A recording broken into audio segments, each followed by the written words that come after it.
I don't care if you've been trying to find a PlayStation 5 unsuccessfully all night. If you up, smash that like button. Welcome to Black and the Black Times Infinity. I'm your host, Cthulhu's Prodigy, coming to you live and direct from the stack. Smoke me out, fam, with that dang shit on my left. Blue.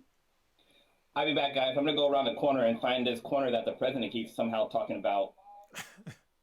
Round the corner, rounding the corner. On my far right, engineering on the ones and twos, showing people out on the threes and fours. Kronos. My oldest baby is now an adult. It's weird. I'm officially old as fuck now. Last but not least, we got your boy Stitch. The platinum plan is code word for sunken place.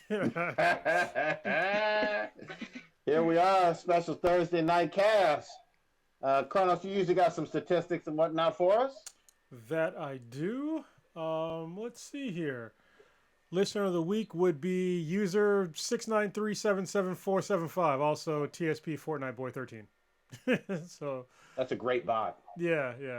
And nobody's in the chat yet, but you know we're a day late, not $1 short because you don't pay for this. But yeah, hopefully we get some folks watching. We tweeted out some tweets and we put some stuff out on Facebook. But yeah, we're a day late because my daughter turned 18 yesterday, so decided to spend time with her and watch The Craft last night.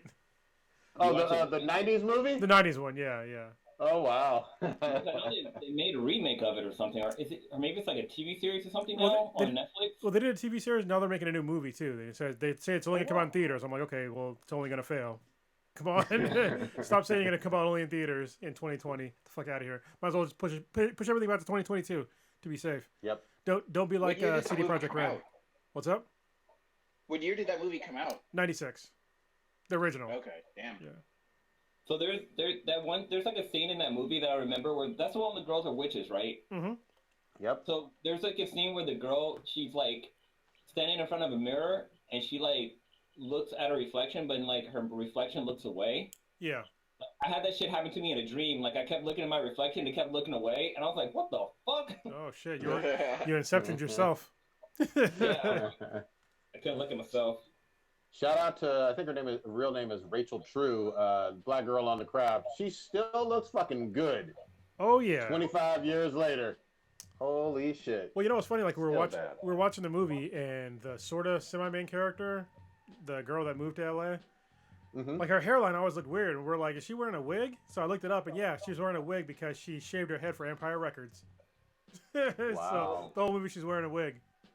That's cool. Yeah. What did you watch it on Amazon or Netflix? Where like So unfortunately, I watched it on Hulu, but it was like there was no commercials, but it was like it was the TV version of it. So there was like no cursing, and then like there was like obvious TV cuts for commercials, but there were no commercials, so it was kind of weird. That is kind of weird. Yeah. I can't remember. Was that like a rated R movie or was that a PG-13 one? Yeah, it was rated R because of like the subject matter. Remember the girl that moved? She tried to commit suicide, and then later on they tried to kill her. And then there was like rapey shit in there too, so and then language as well. God damn, I forgot all about that, man. I have to go back to that movie. I fucking loved it back in the day. Well, you know what's funny? It's like in one of the very first scenes where like she meets the three girls from The Craft. They're at a locker, and this chick has a noose in her locker. I'm like, that shit ain't flying in 2020. Yeah. Shouldn't have flew with that. God damn. All right. We don't have old ninja. Obviously, there's plenty of death going all the way around the world, and definitely in this country with Rona just fucking raging, man. We're reaching records, but I don't know of any celebrity passings unless you guys do. Nah, not that I can think of. A little piece of me dies every day. I'm just saying. Does that count? Mm-hmm. Yes. All right then. Let's jump right the fuck on in. Before we jump in, I know we're 2 days away to the end of October. Kronos, how's your Sober-tober going? I see on Instagram you even posted up some images, and it's like the floodgates are about to fucking open up November 1st. Oh yeah. So yeah, I'm still sober in October, even though technically I think today I could have like went off of it because I started a few days early, so I could stop. But I'm fuck it. I already said sober October, so I'll do it. But yeah, the other day I got the final batch of Pliny for President, which is basically the Pliny version of, it's like the special edition of Pliny the Elder. for the presidential campaign. And so I got 36 of those the other day. They're 16-ounce cans, 16-ounce cans. So it's a shitload of beer, and it costs a lot of money because the motherfuckers ain't cheap. And then I also got my order of Tavor today, which is basically like it's kind of like Woot for beer. You remember Woot? Yeah, well, it's not even like Loot Crate because basically you have to pay for it, but it's like basically like I'll bring up the app on my phone so you guys can see it. I should probably get like a fucking code for this before I even do this, but I'll show it to you. So my boy Patrick, he got me on this, and he used to live in Alameda. He's another brother. He's in the Brothers in Craft Brew group, the secret group. The secret group. Yeah, but there's like this thing where this is like the app. Let's see this little. There we go. So like hard to see it now. It's better. Okay. Yeah. So if you like every couple of hours, it'll come up like a new beer. Sorry, it's kind of washed out. No, okay. You can see the beers, but yeah. And so and what's cool is like when you buy it, like it purchases it right then. So like you spend the money right then. It's cool, but it's also kind of like disconcerting because you don't know how much you fucking bought. Because you don't get you don't get the bill at the end, right? So I have no idea how much I bought, every month. But I know I got 38 beers today, of varying sorts of beers. So, and some of them are kind of expensive. So, yeah. What's cool with it too is that it's random beers. Like you don't always get the same beers, which is kind of cool. Yeah, is that right? Yeah, and it also varies by region. So like sometimes if you're in a different, because I know when Patrick gets his, because he lives in Chicago now. The beers he has access to are different from mine, which is kind of annoying because they had like a new Black is Beautiful that I wanted, and I couldn't get it on mine, but I have some that he doesn't get on his. So because I get Tavor because it ships out of like Washington for me. I don't know where it ships out for him, but I'm pretty sure it's not Washington. Oh yeah, Blue's got the glass up, the Black is Beautiful glass. Yeah. Obviously Washington State though, right? Not Washington State. Yeah, Washington State. Okay. So yeah, I mean, I took a picture. I'll probably post it on Instagram, but it's like I can't really. Yeah, my camera's not gonna reach that far, but it's like right in front of my comics right now. It's a lot of beer. Nice. Yeah. Your liver is gonna have some fun on at midnight. Yeah. On Halloween. I gotta work. I gotta work the next day though, so I can't drink too much. That's good stuff. Do you want to get into? Oh, go ahead. No, I was gonna say now let's get into it. Yeah. First things first, there was some pretty big casting news I wanted to actually start off the show with. I want to get your guys' insight and opinions and all that speculation bullshit on Oscar Isaac. He's going to be playing Moon Knight, I guess, in a... I'm assuming this is a Disney Plus series because ain't no fucking movies coming to the theater. Obviously, we know him as Poe Dameron in all the most recent Star Wars movies. But Blue, what do you think? You're not a huge Star Wars guy, but what do you think on this? That's the one that played the guy who gave Finn his name, right? The guy who was the pilot of the X-Wing. Yep. I don't know. I don't know what his acting chops is. Like, I don't think I've ever seen him in anything else, so I can't really say. But because Moon Knight, he's basically Marvel version of Batman, right? He was Apocalypse with a whole lot of blue makeup on in that X-Men movie, I believe, right? Yeah, he was. So I don't know if you saw that. I mean, I'll give the guy a try and see how he does. I mean, if it's coming to Disney Plus and it's going to be fucking free and it's not going to be like a movie that we have to pay for, yeah, I'm down for it. But I don't ever remember them ever announcing anything for Moon Knight. Maybe it was in that the big one where they did Blade and a whole bunch of others, and the new Thor. No. Maybe it was a footnote. No, I was there. I was there for that. You talking about okay. When did they announce this then? It was recently, like just a couple days ago. Wait, is he gonna be riding on a bike? Because if he's riding on a bike, I'm fucking down for that shit. The fuck? Moon Knight Rider from fucking that's Mummin Rider. Yeah. Yeah. The guy on a bicycle was Moon Knight Rider. God damn. Kronos, what do you think on this? I actually hope it doesn't come to Disney Plus because I want it to be something dark, not something that is on Disney Plus. So please put it on a different platform. Just like I wouldn't want to have Batman on. Well, I guess Batman the animated series did great, right? But I think Moon Knight is supposed to be more violent than the Batman series. So I don't know why they would put it on Disney Plus. Put it somewhere else, please. Well, let's talk about that though. So I guess my understanding is Disney Plus is only going to go at the highest up to PG-13, but then I don't know a whole lot of Marvel movies on the Disney Marvel side that are, I don't know any that are beyond PG-13, right? Yeah, but there's also, obviously we can go back to Blade where it was rated R, and Deadpool, which is rated R, but those obviously weren't under. They're not going to put those movies on the Disney Plus channel, right? Nope. But that's why I'm saying just put it somewhere else. Like you have these other, things that you can have that are Disney franchises. Obviously, right now it's pretty much Deadpool that's rated R. Just put it on. I'll find a different platform to put it on, and I'm fine with it. Okay. I'll confess I don't know fucking a whole lot about Moon Knight. I haven't really read him. I haven't been all that interested. He's made some cameos in some Spider-Man cartoons and obviously some Marvel comics here and there. But I don't know. What do you think, Stitch? I just got question marks over my head, so I have no idea what to think. Or I guess we'll just see. I guess I trust what they're doing. So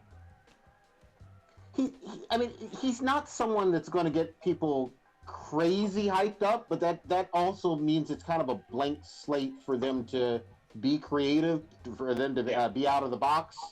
If he is violent, like Kronos was saying, then I don't know how they're going to necessarily handle that per se. But the most important thing is I want to see as many like cameos and cues to the greater Marvel cinematic universe and whatever they're doing Disney Plus TV wise, because obviously you got She-Hulk. I think you got Miss Marvel as a teenager coming. There should be it should be inclusive of some of those other titles, but it's too early to be telling on this. We don't even have a fucking trailer or teaser or anything. Yeah, go ahead. I'm looking at. Oh, go ahead, Kronos. I'm still doing some research on this, but yeah, you go ahead. Sure. Oh, I was gonna say it's kind of weird that Marvel might be kind of fucking up. Here coming up again with like their comics and their shows and their movies. They just canceled Miss Marvel, like the actual comic, but they're developing a show, and it's just like we had this same sort of thing happen when they fucked up a long time ago and then decided to go like kind of super diversity thing. Remember when the Avengers first came out, and then if you went to go read and then if you went to go pick up the comics of any of the Avengers, they were all a different character. So now I'm worried that they're gonna have the Miss Marvel TV show or whatever, but there's no Miss Marvel comic. So you're gonna get all this buzz for a new character to a lot of people, but you're not gonna be able to pick up a new comic and be like, okay, where can I start? Or let me jump in this. They're gonna have to go back into old comics, and I think that they would be better served on having a comic drop right around the same time as or keep it ongoing until the show drops. It just seems kind of really short-sighted to cancel the comic right when you announce the fucking show. It's just stupid. Well, yeah. The other thing that's weird about that is she's a very newish character. Like, it's not like she has 40, 50 years of history. I want to say she was last 5 or 6 years or something like that. She came on the scene, and it's done quite well. But we will fucking see, man. I do like Oscar Isaac. I will tell you that. I think he's an interesting actor. What was funny to me though about this whole thing is, I could have sworn back when we were talking about not the Last Jedi, but the last one, the last Star Wars movie, Episode 9 or whatever. Let's call it. Actually, I don't remember what it's called. Never mind. Goddamn. But what I was going to say is, Finn or John Boyega was real outspoken about how he was mistreated by Disney and all of that, and he went off and whatnot. And I could have fucking sworn Oscar Isaac was right there with him in terms of being frustrated, at least with the Star Wars division of Disney.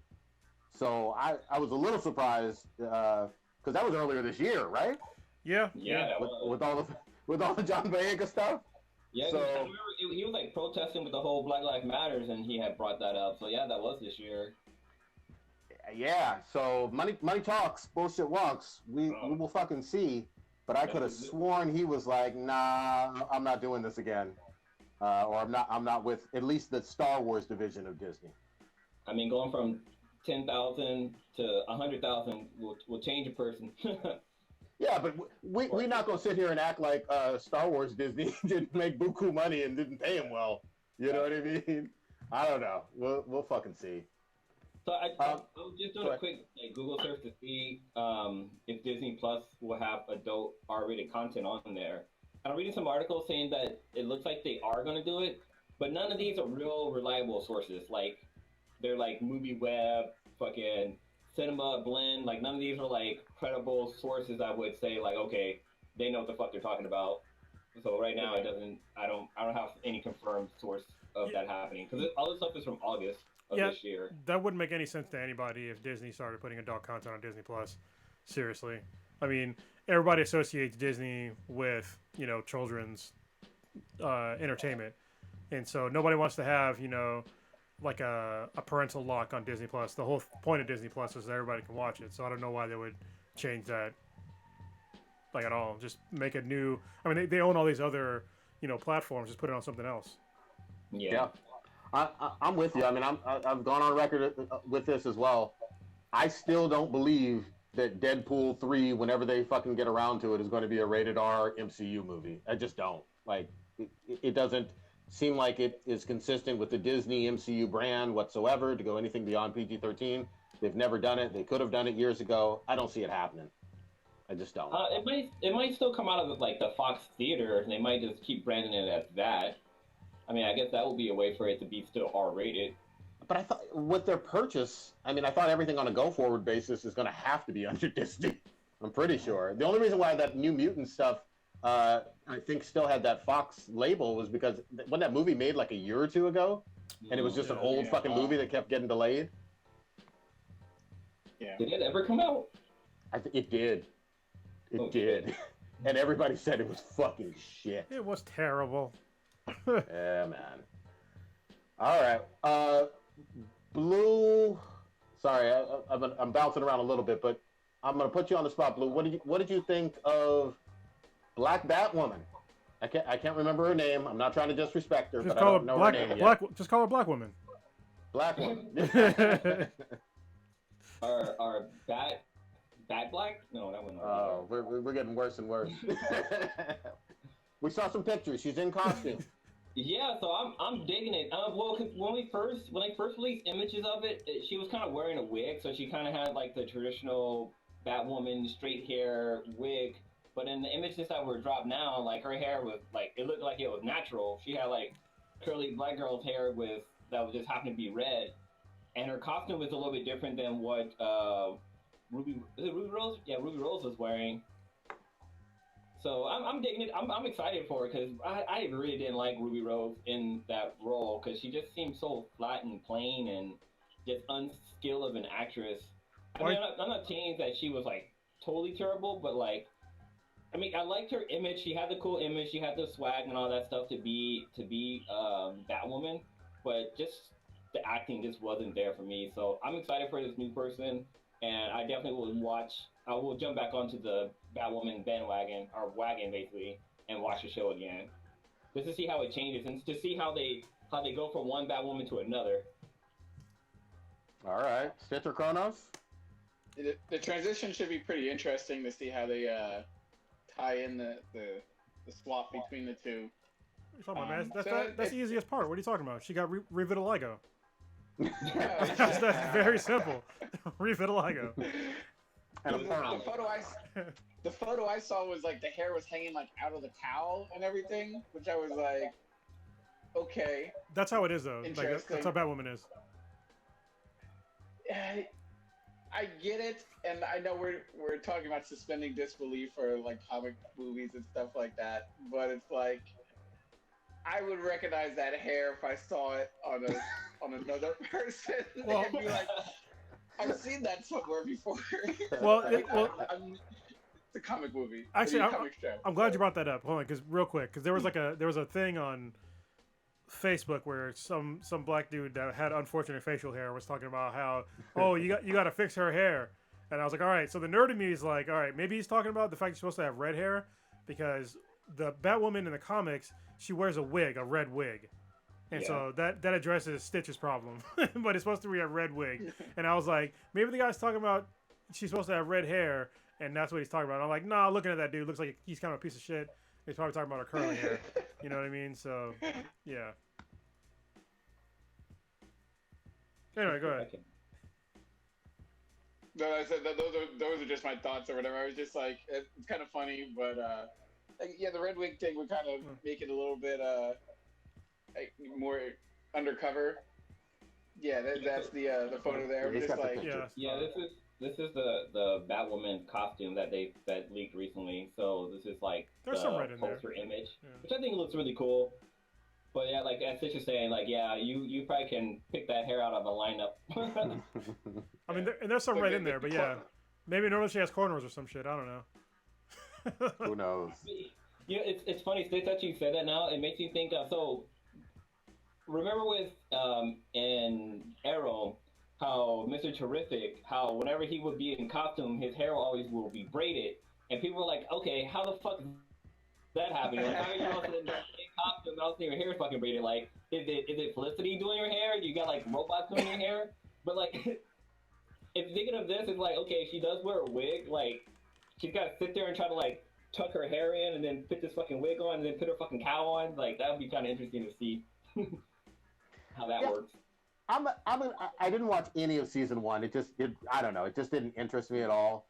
I'll give this a couple of episodes. I don't have high expectations, but since it's a kind of a new beginning for it, I'm gonna just scratch out season one and just say that it's season two onward is the real origin or whatever, at least for the CW version. The other thing I'm curious about is if they're going to actually do any crossovers with Batwoman. Did they do that last year for season one? They did. No, yeah, she was in the Crisis on Infinite Earth. They did that. She was in that, and she was in. Oh fuck, what was it? There was another one where they introduced her, so they had her appear before they actually had the show before they had episode one of the pilot for Batwoman. Gotcha. Okay. Her and Supergirl teamed up in something. Well, the other thing is weird too is I know Stargirl is like getting another season. I didn't watch any of the season one, but is that going to be is that a CW or is that a HBO Max? It's or a CW DC show. Universe?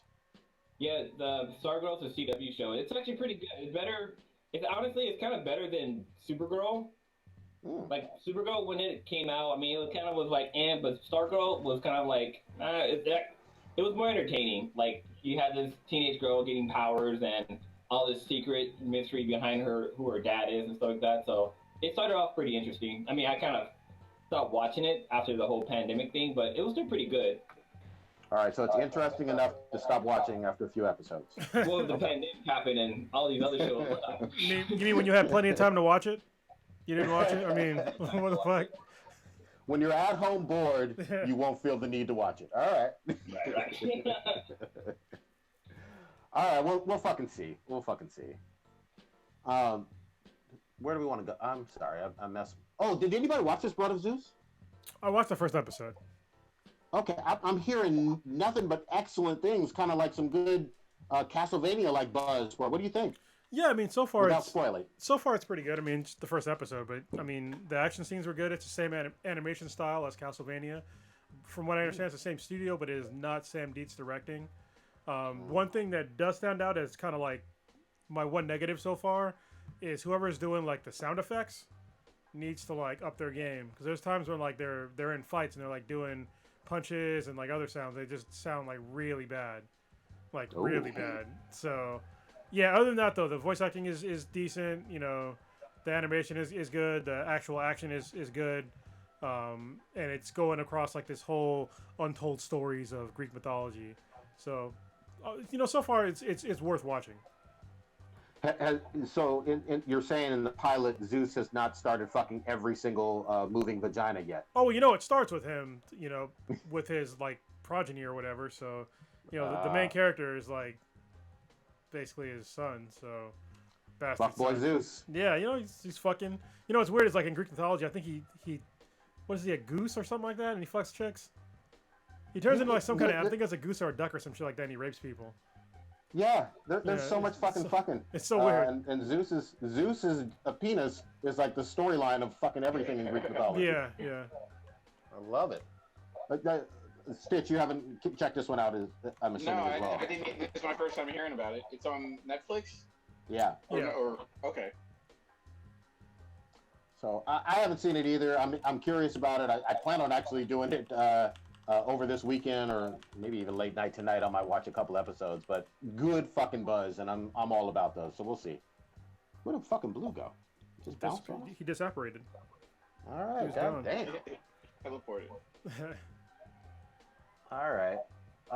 Where else do we want to go? Oh, do you want to talk about some of this big ass gaming news? Oh, which one? I'm literally downloading Watch Dogs Legion right now. I got the game. You're doing it as you speak. Like so a few minutes. That's up tonight. Yeah, I just got it like right before the podcast started. I got the gold edition, and I didn't know because I went to go download all the stuff that came with it. It was like 22 gigs worth of shit. I was like, what the hell? And it comes with the original Watch Dogs, so that's why it's 15 gigs, and you get the season pass. So the season pass comes with like the multiplayer and like a bunch of other add-ons. But yeah, it's installing right now. What's the big gaming news you were referring to? There's a bunch. Well, it's sad, but I mean, we got another fucking delay for Cyberpunk. The fourth one, yeah. Yeah, I mean, it's pushed back to December 10th, I believe now. The weird thing is, though, I don't remember this happening very often when a game is supposedly gone gold and it still got pushed back by 6-8 weeks. That seems pretty rare. Yeah, so right? when it goes gold, it usually means that they're already printing the discs. That's the final thing. So what this tells me is that there's gonna be a fucking gigantic. There better be a gigantic fucking day one patch because they have to fix something in the game, or I hope they're not adding anything. They should be fixing things. But yeah, I expect that first download to be a motherfucker. Yeah, gold is all. I mean, at least in my time, paying attention a little bit to games. Whenever I heard such and such title went gold, I'm like, okay, no more fucking delays. It's good to go. We're gonna see it at the date that they announced, and my pre-order is gonna be fine. But lo and behold, 2020 keeps on dicking us. Yeah, what's the number for gold? What's up? What's the number for for the gold status? Well, there's not a number for it. It's just like when they say it's going gold, it usually means like they're printing, like that's the final version of the game they're going to come out with, and then that's when they start printing. I thought it meant sort of like how it like record sales. It means like they had already pre-ordered a certain number of confirmed sales or something like that. Okay. I thought it was that the game had already came out and it sold so well that the gold edition is fucking coming out like Killer Instinct or some shit. Yeah, so when they say the game goes gold, it means that the development of the game is done, meaning that it's ready to be sold. Okay. Yeah, it's supposed to be ready to ship and ready to go. They're just holding it at the docks or in the back of GameStop or Walmart for you almost. You know what I mean? But here we are. We've all said that we want good games. I personally I don't think I'm picking it up, but as a gamer, like I want everyone to enjoy the game and love it day one at launch. I mean, minus like a small like patch or something like that. I'd rather have it come out delayed than it be a broken game in No Man's Sky or whatever a couple years ago, and everyone was so hyped for it and excited, then it'd just be like, what the fuck is this rushed out shit? And I guess a couple of weeks ago we mentioned how their developing team was now putting in like 6-day work weeks and everything to try to meet the deadline. But I mean, we're all here chilling at home, waiting on the game. That's fine. I would want an enjoyable experience if I'm purchasing the game, and I don't.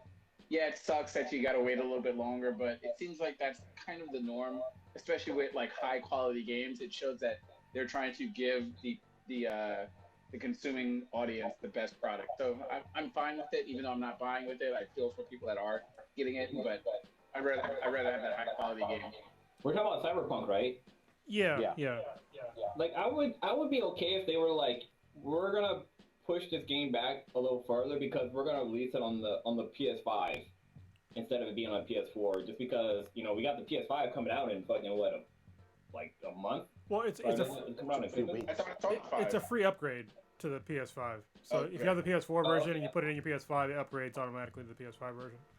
There is no actual PS5 version when I was looking though, because I pre-ordered the game, but there's no actual PS5 version yet, which is kind of odd. But they said it's a free upgrade, so if you toss the disc in, it'll work, and it'll be upgraded to 4K, 60 frames per second, hopefully.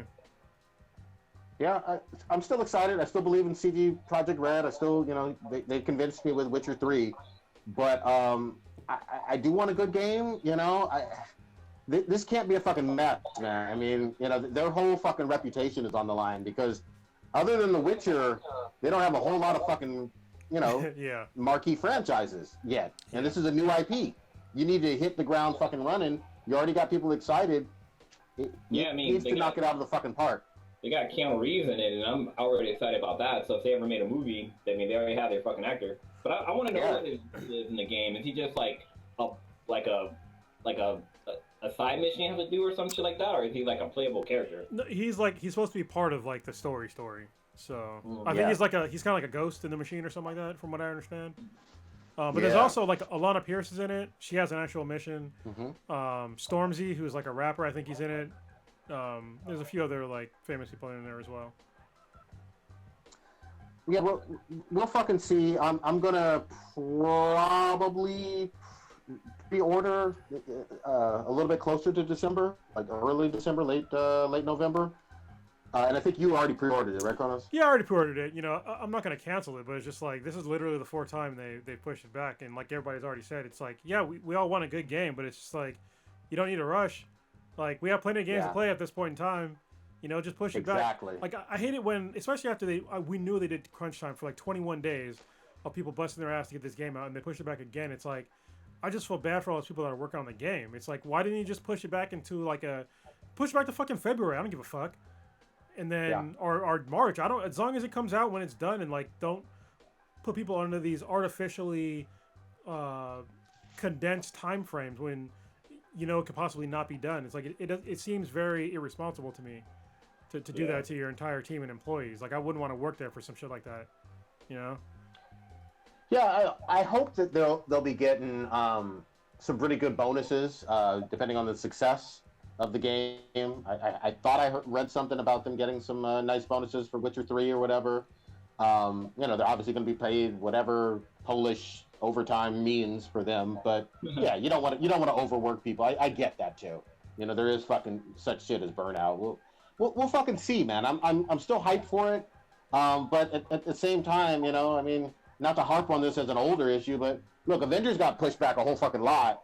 And it came out and it really wet the bed in terms of a lot of problems with it. Well, lot. Well, let's be clear here. Everybody that's played Cyberpunk 2077 has had nothing but accolades to say about it. Everybody that's played, they've always said good things. Unlike the Avengers, where like nobody was saying shit until the beta dropped, and I was part of that group, and I was like, this game ain't that fucking good. So yeah, that's true. I'm still hopeful. Like I said, I will pre-order it somewhere in late November.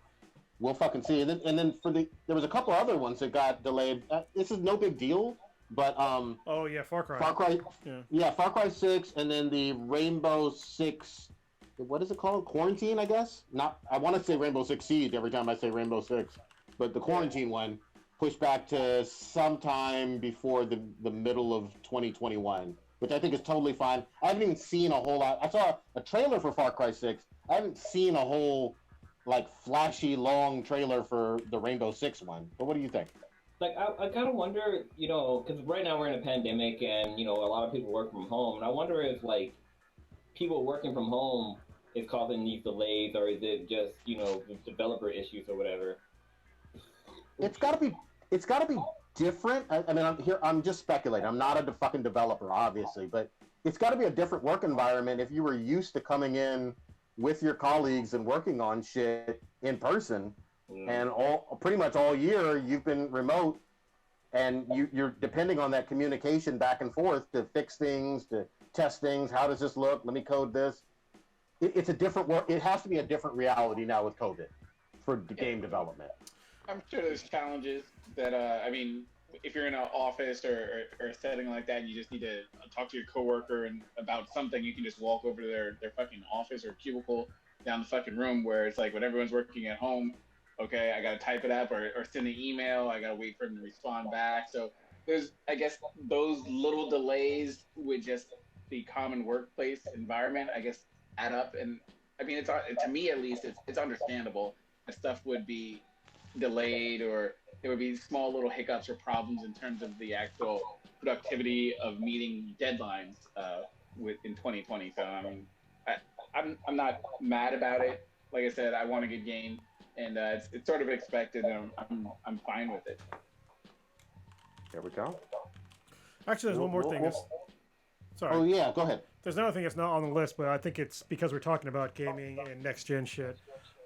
There's a bug in HDMI 2.1 apparently that could affect. It's probably going to affect more of the PC gamers, even though PC gamers don't usually use HDMI for their shit. But you know, I guess you would if you were putting it through a receiver. So I saw that. Yeah. there's a bug in HDMI 2.1 receivers from Denon, Marantz, and Yamaha, which are sort of these first gen HDMI 2.1 receivers. So what's happening is that if you try to output something through those receivers at 4K at 120 hertz, which is why you would use these higher end receivers and HDMI 2.1, it doesn't pass it through. Same thing with 8K at 60 frames or at 60 hertz. It's not passing through. You just get a black screen, and it's on multiple receivers. So if you're out there and you're looking, because I'm searching for, you know, a new receiver myself, because I have, you know, I don't know if you guys noticed, but the Infinity Base has like a 5.1 setup. Like there's like spaces in my ceiling to put new speakers, and I'm going to get a receiver. So I was looking for an HDMI 2.1 receiver. I haven't found the one that I wanted quite yet because I wasn't sure if I was going to go with a Dolby Atmos or not, which I'm not. I'm just going to go with something different. But yeah, these receivers were on my list, like my short list of shit to buy. And so two things to say before people start freaking out and saying, "Oh, I'm not going to buy anything." First of all, there's not that many games are going to play 4K at 120 hertz out the gate. Like, it's just not. Call of Duty is one of the ones that said they are going to go up to 120 hertz, but it's only up to. It's not locked at 120 hertz, so this might not even affect them. And another thing, it's probably going to get a firmware fix pretty quickly, so don't be too worried about it. But just know that when you first get it, if you try to go to 120 hertz at 4K, it might black out. You'll have to just basically go back and go at like 60 hertz at 4K, which is not a huge deal, but for some people, if you want to have the best of the best, it's maybe something you want to know. That's excellent consumer information, because it's really like a buyer beware kind of holiday guide, really, because a lot of people are buying. You just bought a new TV. I know Stitch did. Yeah. And obviously these new consoles are coming out. People are upgrading their PCs. That's good info. Yeah, and I think even with this bug, you can use, I think it's the eCart or whatever, eARC, where it just passes everything through. But I don't think you're gonna get like your surround sound. So it's kind of like, I don't know. I don't even know why you didn't fucking do that at that point. That's the whole point of having a receiver, is to get your surround sound. So, yeah, it kind of sucks. But yeah, it's something that y'all want to know. I mean, but it's also like people are like complaining now. They're like, oh, well, now I got to buy a new receiver, blah, blah, blah. Okay, so it's like, first of all, this is only going to affect like maybe 5% of people out there. Because unless you're on the fucking very bleeding edge, like most people aren't buying a brand new fucking TV for the PS5s. Most people are going to buy a goddamn receiver for the PS5. You know what I mean? HDMI 2.1 is a very new thing, even though it's a standard, but it's just like, this is what bleeding edge is, and this is like part of being an early adopter. Like, this is not surprising. Are they doing, if you were affected, if you were part of that minority, like you said, 5%, what do you do? Do you just wait, or can you get a refund, or what happens? If it was just me, I would just play it at 60 hertz. Like, play it at 4K at 60 hertz. Like, that's the easiest workaround for this, and then just wait for the firmware fix to come out. I wouldn't return anything at this point, because from what I understand, this is across multiple fucking vendors. So I don't know why people would want to return it and then get another one with the same fucking problem. It's like, you know what I mean? If it's that bad, just plug it straight in your goddamn TV. So obviously your TV speakers are gonna fucking suck, but I mean, it's better than nothing, y'all. Goddamn. Yeah. No, that's good. Yeah, so this is only like audio receivers issues, not the actual physical TVs issue? No, it's not the TV, but it has to do with so when you're using a receiver, obviously it takes the audio component and then decodes it and puts it out to whatever surround sound standard that you have it set to. But then the other component is the video component, which is like HDR and the 4K and whatever hertz you want to set it to, which is like the refresh rate. So what it's doing is it's killing the video output. So it'll just come up with a black screen. It's a bug. So I mean, they'll fix it. Yeah, it's new.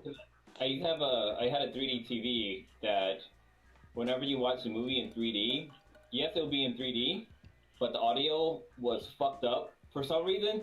Okay, so you have the there's probably like an audio track for people talking, right? And there's like the background audio. Yeah. For some reason they were switched. So you would hear the fucking background audio loud as fuck, and then all the people who are talking are just whispering. So it's like, what the fuck is going on? So I can never watch a 3D movie on this goddamn TV. That sucks. God damn. Did y'all? There was one other game I wanted to mention. Oh, quick props, because we talked about this earlier when they did like the PS5 launch. There was this game that we said looked like Rocket League meets Twisted Metal meets Fortnite. Cars. It was, yeah, PlayStation Destruction All Stars, and it kind of looked fun. It looked like some multiplayer coolness, but it was supposed to be a launch title. And there's so much other good stuff coming out at launch. You know, there was a lot of folks speculating that it might get buried in all the good launch stuff. Anyway, so Sony announced, I think it was earlier this week, that that game is going to be free on the February PS Plus, I think. So, February. Yeah. Yeah, I mean, I thought this was pretty cool, you know?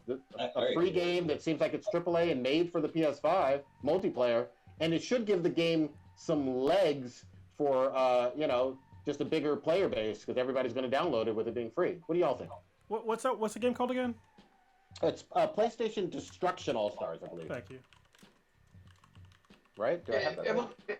Yeah, I believe so. It looked pretty fun. I think it's awesome that they're going to give it out for free in February. It reminds me when we first got the PlayStation 4, Resogun and then Rocket League were free games to get on to through PlayStation Plus, and they were both hits as far as I'm concerned. I mean, Rocket League is still going strong and people streaming that nonstop, and then Resogun, I thoroughly enjoyed Resogun. Resogun was awesome. It showed off the controller, how the sound would come through the controller, which was a new thing for gaming at that time, and just the graphics and everything going on. So I think it's a great idea. Good job. Props for. I guess it's a Sony decision to make that happen, and it does promote their games and lets people get something right off the bat than having to have to purchase a $400 console, $70 extra controller, $90 extra headset, and then whatever game that they want to buy another $70. It's just like, hey, here's some extra free stuff. I know you're going through everyone's going through some shit right now, so here's some games here's a game you can enjoy and play. Shit, I mean, honestly, with next month, the PlayStation Plus collection comes out as the PlayStation 5 is dropping. I've never heard of another console dropping that many exclusives that are like AAA titles for free, basically. I mean, you pay for that PlayStation Plus, but I mean, it's a no-brainer at this point. It's like $500 worth of fucking games, like for free. There's some big titles too. Yeah. I never got it. I know that like Sony is looking at some of these big hit, like over the last couple of years, like some of these free games that have come out, like Battleground and not Battleground. Is Battleground? Anyway, so like Fortnite, for example, or like Minecraft and stuff like that. Like all these free games, they're making, like, these companies are making millions of dollars from like these small little microtransactions. So they might be taking a page from that playbook and like, okay, we're gonna release a game for free, but are going to have these little microtransactions. Oh, you want this fucking car skin that's like fucking the Predator or some shit, where you can fucking cloak and shit like that. Like they're looking at the big picture on this one. Well, I never got a chance to play. What's it called? God of War 5 when that came out, just because everything going on at the time, and I always tell myself, all right, I'm gonna go back and play God of War. Not God of War 5, but the God of War. Yeah, God of War it's 5? just called God of War. Yeah, God of War 2018. Yeah. Okay, yeah. So, but now that you see it coming with the 5, through that collection, PlayStation Plus collection. PlayStation Plus collection. Yeah, through the collection. I'm excited for that. It's just like, all right, and I guess it's sort of being upscaled to match the capabilities for the PlayStation 5. I'm just like, fuck yeah. I mean, I remember God of War 3 I thought my eyeballs were gonna bleed with just all the cool shit that was going on in that, and to now be able to have my PlayStation 5 and then get a game that you know is just it's going to kick. It has been kicking ass. It's an amazing game already. I mean, it's written in stone. The game is fucking great. And to have that on a new fucking system with all the hardware and the capabilities of that, it's like a fucking just getting a nuclear weapon in your hand. It's like, I can't wait to push this button and play this motherfucker. Yeah, let me give you the list. All right, these are playable on both the PS5 and the PS4. Okay, this is 20 fucking games off the jump next month, and it's 20 games plus the other 3 that are coming out, right? Because there's 3 other games that are the normal PSN Plus games. Yeah, for November. Hollow Knight, Shadow of War, and one other one. Bugsnax, I think. Yeah. Okay, so this is a list of the PlayStation Plus collection games. It's Batman Arkham Knight, Battlefield 1, Bloodborne, Call of Duty Black Ops 3, Crash Bandicoot Insane Trilogy, so that's like 3 fucking games. Days Gone, Detroit Become Human, Fallout 4, Final Fantasy 15, God of War, Infamous Second Son, Monster Hunter World, Mortal Kombat X, Persona 5, Ratchet and Clank, Resident Evil 7 Biohazard, The Last Guardian, The Last of Us Remastered, Uncharted 4, Thief's End, and Until Dawn. God damn! That's some good fucking games. That's legit.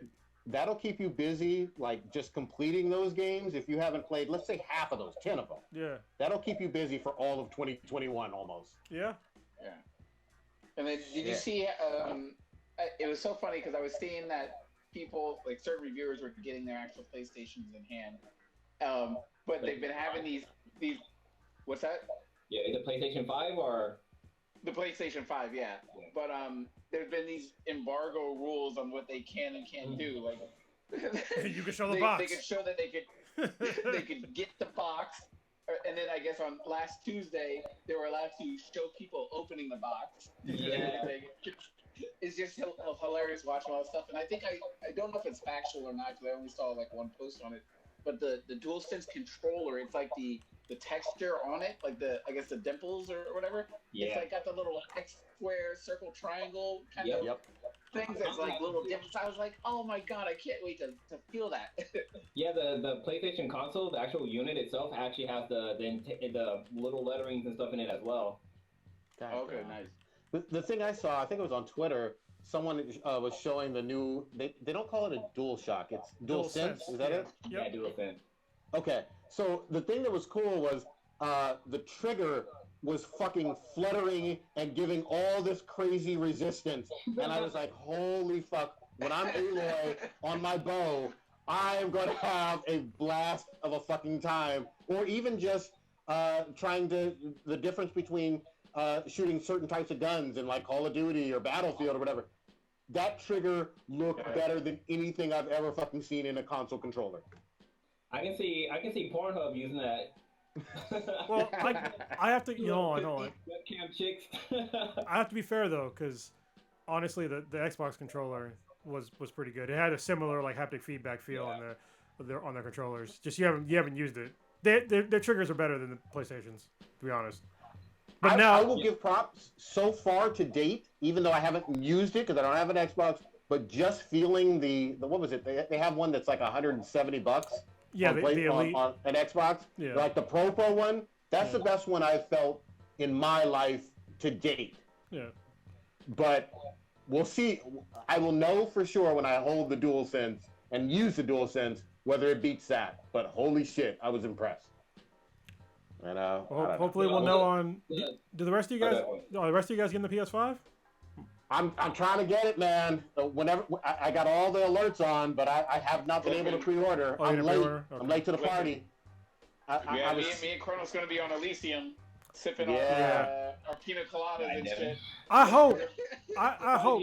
I'm still nervous. Trying to murder people. If you're gonna get one. I'm still nervous. I have it pre-ordered through Walmart, but it hasn't. I'm expecting it to get canceled. To be honest with you, but I mean it's pre-ordered. I keep checking my email. Be like, is it still good? Yeah. Well, I know I saw something about like PlayStation solid demand, so they're trying to up their production. But then again, it's like you're a couple of weeks away, so if the shit ain't ready, it ain't gonna be ready. I'm trying to give some leeway in terms of I know that their supply and manufacturing stuff, just like everything this year, has been semi fucked up just because COVID has fucking wreaked havoc on uh, manufacturing, even in Asia, quite a bit this year. But at the same time, I'm like, the demand is fucking crazy high, and supposedly, what was it, about a month or two ago? They said that they upped the amount of supply that they could manufacture, but I don't think they're gonna have enough. No matter what they fucking do, I think it's gonna be a hot item for a long time. Yeah, I agree. I mean, because right now it's fucking hard to get a goddamn like decent webcam because supplies are so in demand, but then like the parts and components and shit like that is fucking hard to come by. Yeah, man. Just gotta have more kids digging them out of the ground. I'm just saying. Just need more components. Get little children digging them in the ground. They get small fingers just for that. Yeah, I'm just kidding. It's fucked up, but that's what happens. Like ordering all this shit. Who the fuck do you think's digging all these fucking materials out of the ground? It's fucked Yeah, how up. do you think they got the little X square circle buttons on the fucking PlayStation console? They need little fucking fingers to be like. I thought those were tiny children's bones. They were those controllers. God damn. Fuck up. Yeah. Since we're on the topic of games, I just want to bring up something that's kind of cool. So we talked about this a couple of weeks ago about the game Among Us. So like Stitch and I, we played it with each other, but there's a thing on there called hide and seek basically. And what this is, so the premise of the game is that there's imposters who are in the game, and you have to determine like who that imposter is. And everybody else, they kind of go around doing tasks, and if you get murdered, if somebody gets murdered, somebody can like report it and try to guess and stuff, like and say like, oh, I saw this person, blah blah blah. So the way that hide and seek work is that basically the person who's the imposter. So everybody knows who the imposter is. I mean, people play it differently, but people know who the imposter is.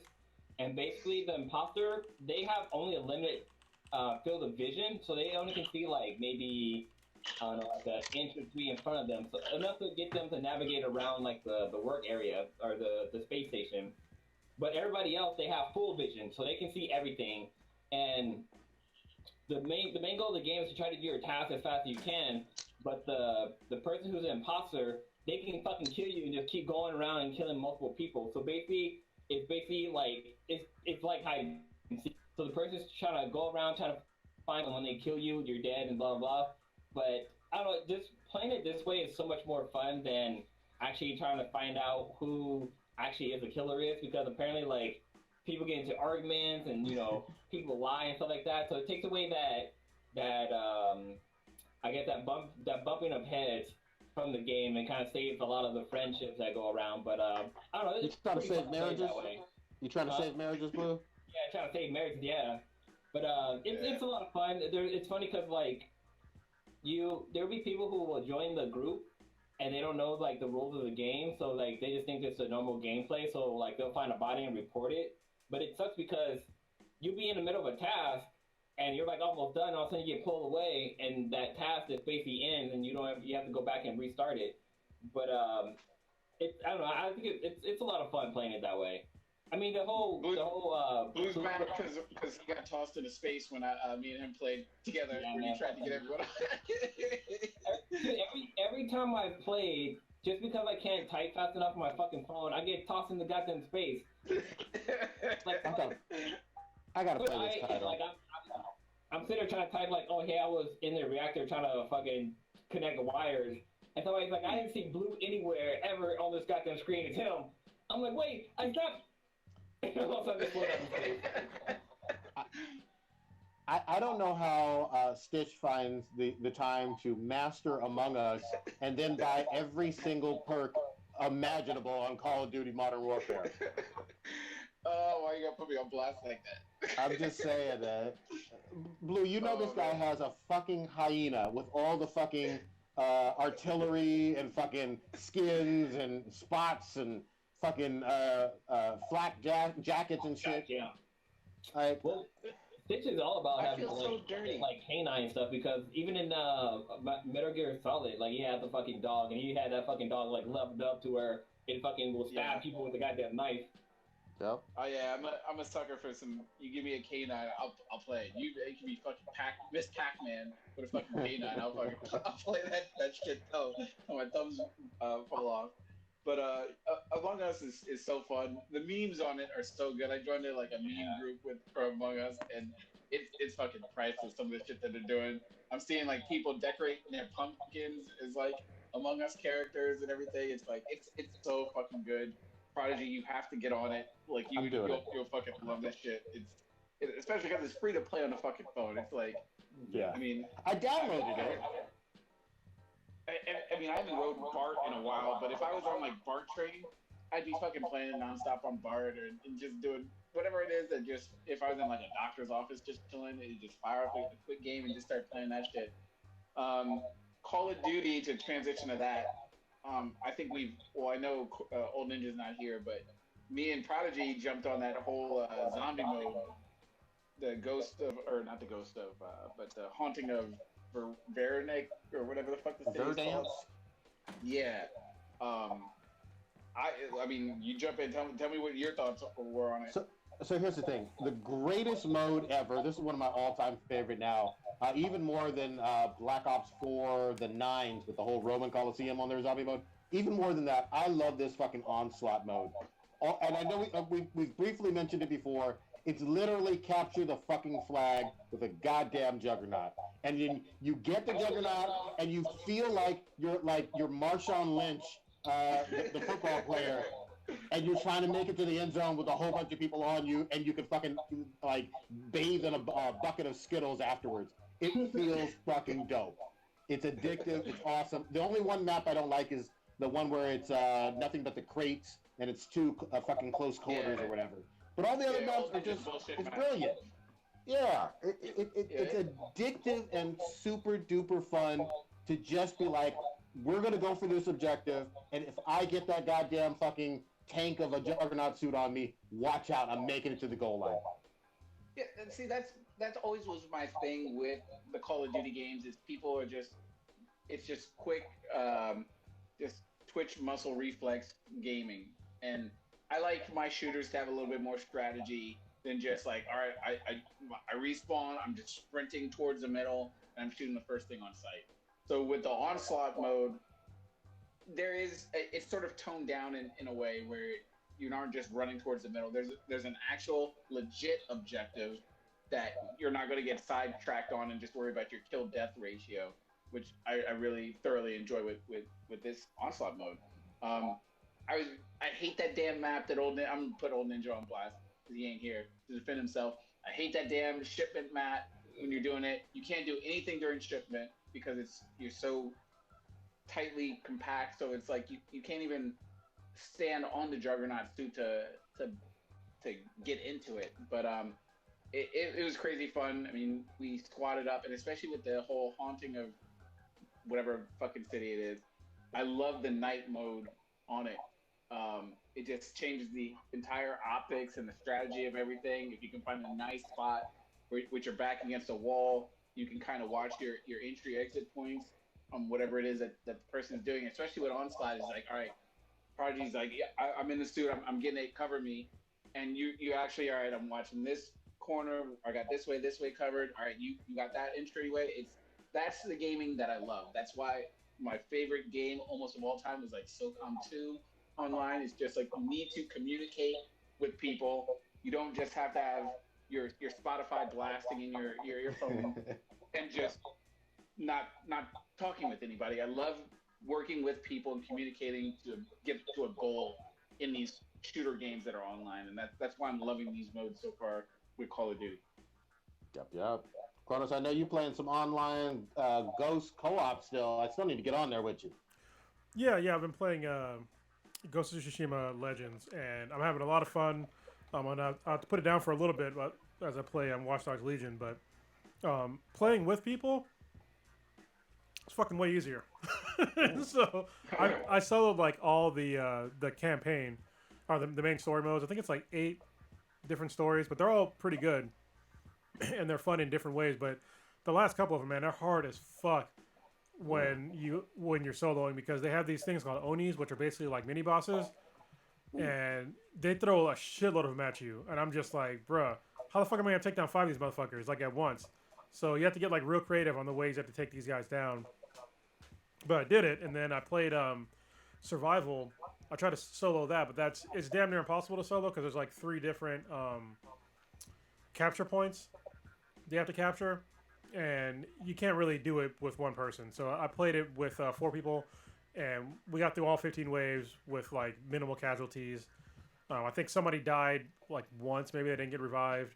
Other than that, we did great. You know, good communication with the headsets. It was a good group. And it really the raids. Yeah, the raids are coming out in a couple of days. So this new mode is only like 10 days old or so. Damn. But you can already see like the raid things are in there. I think it's like 5 different raids that are on there, and so they're set up. They're just not released yet. But it looks like a lot of fun, and like these new enemy types are just like fucking crazy. Like they're all different, so you can't use the same strategy on all of them, because like some of them will just fucking wreck you like immediately, and some of you have to run away because it's like they start throwing all these fucking birds at you, and there's really no way to dodge them or like kind of get through them, so you just have to like run, and it's just like, what the fuck. Now you'll be pretty underpowered if you, because I plan on trying to get this game in a week. You said the raids are coming out relatively soon, and I believe Old Ninja has the game. I don't know if he's beat it yet or if he's getting it, but I would it's in my best interest, if I understand correctly, to complete the solo campaign, get my character leveled up so I'm not underpowered going into these like survival modes of the raid. Is that correct? No, so Legends is totally different. So this is what was kind of nice about Legends, is because I was worried about, I haven't played the game for like months, and I was like, the controls I kind of forgot. But luckily, right when you start in Legends, it gives you a refresher on first like the basic gameplay on like how you're supposed to play, and then there's 4 different classes. So there's like the assassin, the samurai, the ronin, and the archer. And so it takes you through like what each of these classes are good at and what they're not good at, and like how to use their ultimates. So you can literally play this game without playing the storyline at all. You probably better served to play the storyline first, because when it comes to like different stances, knowing how to come in and out of the stances, even though you don't get stances until later on in the game and in the Legends mode, but it's still better off knowing before you get into Legends mode how to come in and out of them, because it's kind of... Okay, so Go ahead. Oh, so there's no perk in terms of like your character leveling, like his skill tree or anything like that carries over into the Legend mode? No, you start off on level 1. Okay. So yeah, and it's more of like a RPG. And I started the campaign, like I started playing it months ago, and I don't know, I fell off, and I picked it back up. It's still really good. I got to get used to the no lock on stuff, like, and I probably got to like level up my skills a whole fucking lot. But I wanted to kind of get my feet wet and get some of the controls, and then I guess move on over to Legends since it doesn't transfer over. But yeah, I'm excited. Yeah, we were discussing it, because I didn't even notice that there was no lock-on mode until you mentioned it. I was just like, oh, you're right, there is no lock-on mode. I think we play differently. Yeah, because in the game, because you can get the enemies are kind of smart, so they'll start surrounding you like kind of immediately when they get at you. And so I always angle the camera so I can see everybody, or kind of circle around to where more of them are in front of me. And so I didn't really ever use the lock-on mode, but like the game is really intuitive Jin looks where he's going to attack normally, so you have to kind of like watch where he's looking. So it's not really it's not a lock-on mode per se, but it's really like if you just look at where he's looking and go that direction, that's where he's gonna attack. And they do a really good job on like prioritizing like who's nearest to you and who's gonna attack. So there's like this is like a perfect example. There's like sometimes where you think you defeat all the enemies, but then all of a sudden Jin is like looking at like a different direction, and you're just like, what is he doing? And then all of a sudden you get fucking stabbed in the back. You're like, oh, like I missed that guy. So you have to, it's like really it's just like their win system, how it's like intuitive, because it doesn't tell you where to go. It just gives you like the wind tells you where to go. It's the same deal in combat. Yeah, I gotta get used to the wind too, because I see it and I'm just like when there's leaves, I'm like, okay, obviously that's really clear. But like sometimes I'm like, where I find myself looking at the big map in Oh. pause mode quite a bit. So But I'll get it. This all you have to do is just swipe up on the touchpad, and Oh, okay. it gives you wind immediately, and it'll tell you where to Nice. go. Yeah. Okay, good tip. Yeah, I'm excited about it. Everybody's talking about this as one of the better games of the year. And the other thing that's so fucking cool is it's a surprise. We all thought this was going to be a single player game. And, Yeah. and now there's a whole new mode making it a great multiplayer game. So, fucking yeah. Can we get into this Spidey stuff? Oh, what's the Spidiness? So, no, because I think last week we talked about a few new costumes that are coming to Miles Morales. Mm-hmm. But we also, I guess, I've been watching a couple of reviews, not reviews, but some people got some leaked footage, but a little bit of the gameplay that's going on. So it looks like, Miles Morales, the character has a different, I guess, gameplay versus the original Spider-Man. It's not gameplay. Basically, like, the way the character Miles Morales plays or acts inside the game is totally different than Spider-Man. So, like, when Spider-Man's kind of swinging around the city, he's more like, kind of smooth about his swinging. But with Miles, he's more like an excited little kid. He's like fucking like jumping. Like when he goes to jump from the ground, he's like, he knows he's got these powers, so he fucking just launches from it. So he's like launching hella far in the air. There's like that kind of stuff. But then there was also some gameplay of them fighting against the Rhino.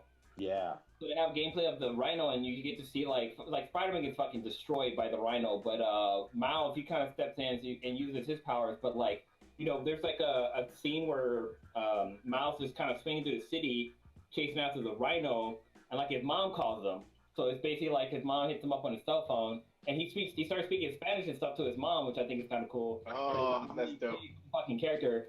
But so far, like the gameplay looks pretty fucking dope. Like when Miles is swinging, he's kind of like Peter. He swings and he's kind of like his feet are going forward. But with Miles, he's kind of like twirling around as he's swinging forward because he's like basically like a little kid kind of having fun. So I don't know. The gameplay that I've seen so far makes me hella really want this goddamn game. It looks like it's gonna be fucking badass. I couldn't agree more, man. It seems to fit the comic book character, and then obviously everybody loved his debut in Spider-Verse in terms of like on the big cultural icon of that movie. So we know that there's a difference between Miles and Peter. Yeah, big differences.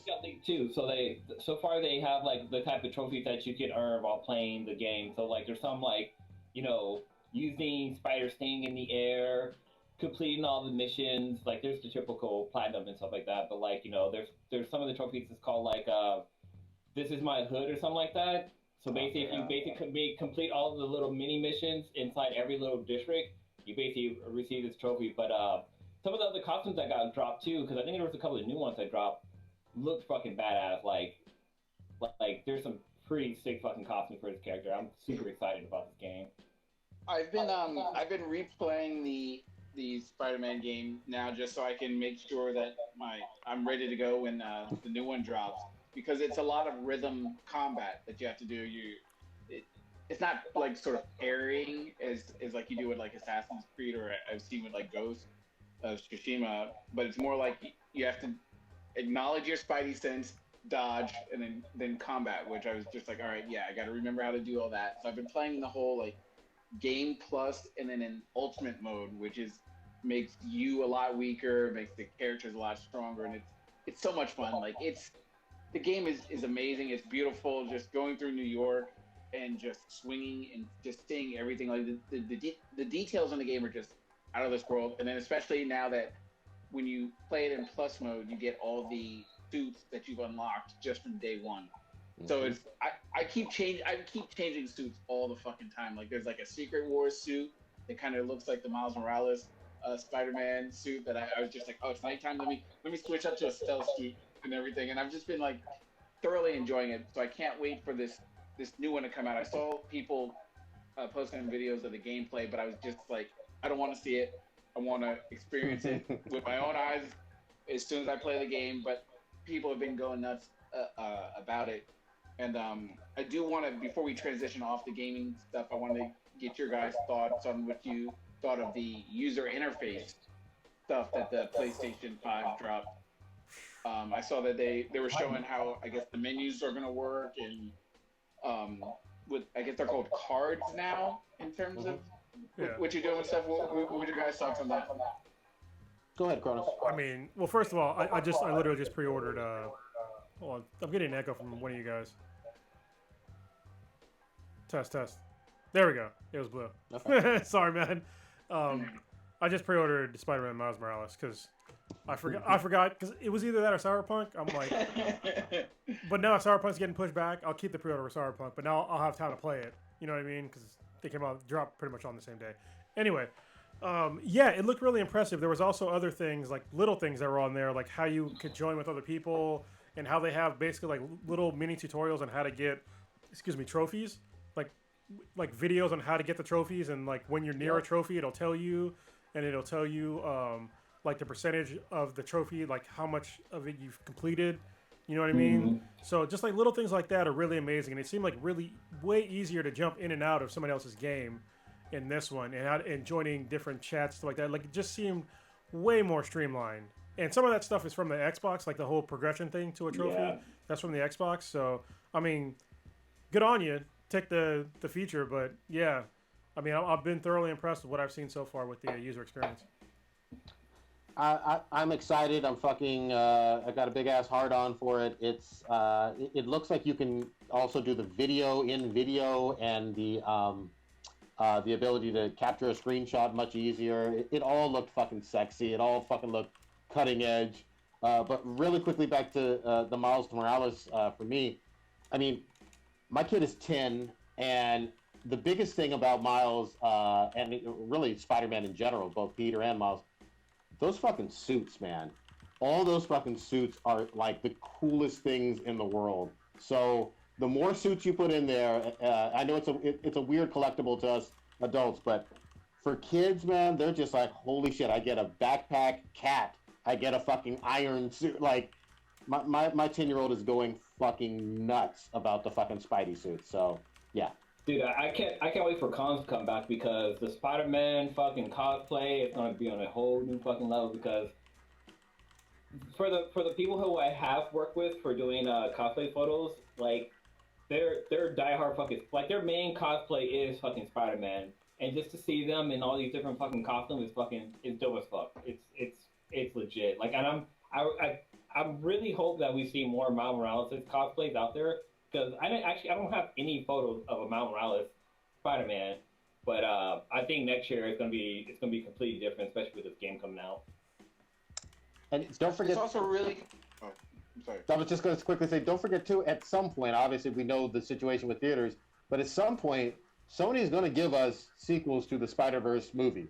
Probably at least 2 of them. So go ahead, Stitch. Well, Sony and Disney, because I think Spider-Man 3 is supposed to do a little multiverse thingy. Well, yeah, I'm sorry, really quickly, just to clarify though. Yes, you're right in terms of the Tom Holland Spider-Man 3 movie having association, obviously, with the MCU, but the Spider-Verse, that's all Sony and nothing with MCU, really, so far. It's its own little world. Go ahead. You'll probably appreciate this when I get to the end of like what I'm trying to explain, but it's like we all enjoy comics in general, and we always, at least I've thought of like how cool it would have been to be alive in like 1963 and be able to get my hands on like the first like X-Men comic and shit like that. I mean, same thing probably with Blue for Batman, to be alive during that time, be like, yo, I could have got my hands on this. Like, I was there for that. Before our eyes, Miles Morales is becoming a fucking superstar, and we are living through that now. I mean, you just talked about your kids appreciating it for who he is and falling in love with the character.